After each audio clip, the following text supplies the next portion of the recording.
Welcome back to my channel recipe runway. ఇవాళ మనం crispy corn ఎలా చేసుకోవాలో చూద్దాం. ముందుగా స్వీట్ కార్న్ తీసుకున్నాను. తర్వాత ఆనియన్స్ కొంచెం మీడియం సైజులో కట్ చేసుకోవాలి. కొత్తిమీర అండ్ 3 గ్రీన్ చిల్లీస్ తీసుకున్నాను. ఇదేమో గార్లిక్ చిన్న సైజులో కట్ చేసుకోవాలి. కొన్ని జీడిపప్పు నేను ఆల్రెడీ ఫ్రై చేసి పెట్టుకున్నాను. This is pepper powder. ఇదేమో కారం, ఉప్పు అండ్ గరం మసాలా పెట్టుకోవాలి. సో దానికోసం నేను వాటర్ పోసి పెట్టుకున్నాను. కొంచెం పసుపు, అలాగే కొంచెం కల్లుప్పు వేసిన, దొడ్డుప్పు అయిపోయాక ఒక 5 minutes ఆగాక మొత్తం వాటర్ జల్లెడ బుట్లో వేసుకోవాలి. ఇందులో మనం ఇప్పుడు స్వీట్ కార్న్ చేసేద్దాం. జస్ట్ 5 minutes బాయిల్ చేసుకుంటే చాలు. అయిపోయాక ఒక 5 minutes ఆగాక మొత్తం వాటర్ జల్లెడ బుట్లో వేసుకోవాలి. వేసుకున్నాక మనము జల్లెడ బుట్లో వేసుకున్నాక కొంచెం ఆరడానికి క్లాత్లో వేసాను. వాటర్ అంతా పీల్చుకుంటాయి. పెప్పర్ పౌడర్ వేస్తున్నా.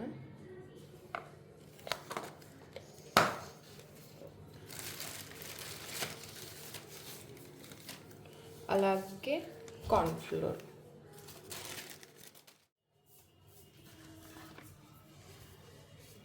ఫస్ట్ 2 spoons వేసుకొని కలుపుకొని చూద్దాం. మంచిగా మిక్స్ చేసుకోవాలి, అన్నిటికీ పట్టేలాగా.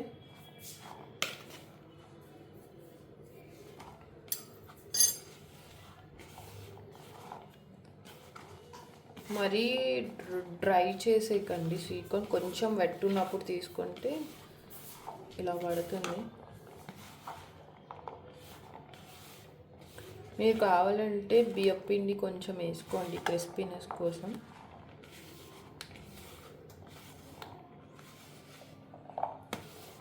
నాకు తెలిసి 2 spoons సరిపోయి. కోసం నేను కడాయి పెట్టి ఆయిల్ హీట్ చేస్తున్నా. ఆయిల్ బాగా హీట్ అయ్యాక డీప్ ఫ్రై చేసుకోవాలి.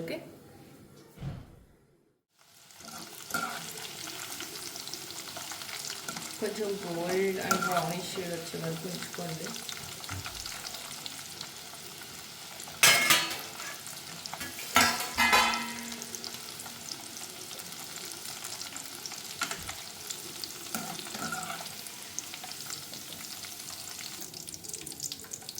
ఇలా గోల్డ్ బ్రౌన్ అయ్యాక తీసేసుకోవాలి.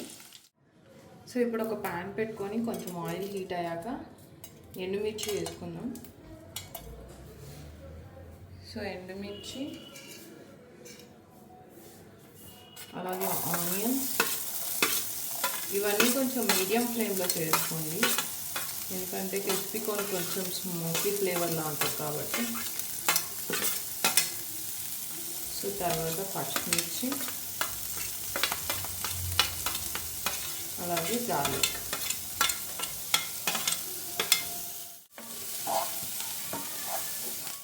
కొంచెం ginger garlic paste. Golden brown వచ్చాక కొంచెం కారం, మనం ఆల్రెడీ గ్రీన్ చిల్లీస్ యాడ్ చేసుకున్నాం కాబట్టి, అండ్ కొంచెం గరం మసాలా పౌడర్,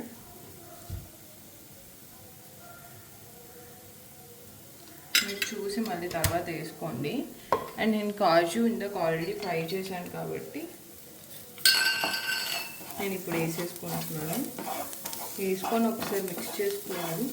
మనం ఇందాక ఫ్రై చేసుకున్న స్వీట్ కార్న్ కూడా వేసేస్తున్నాను.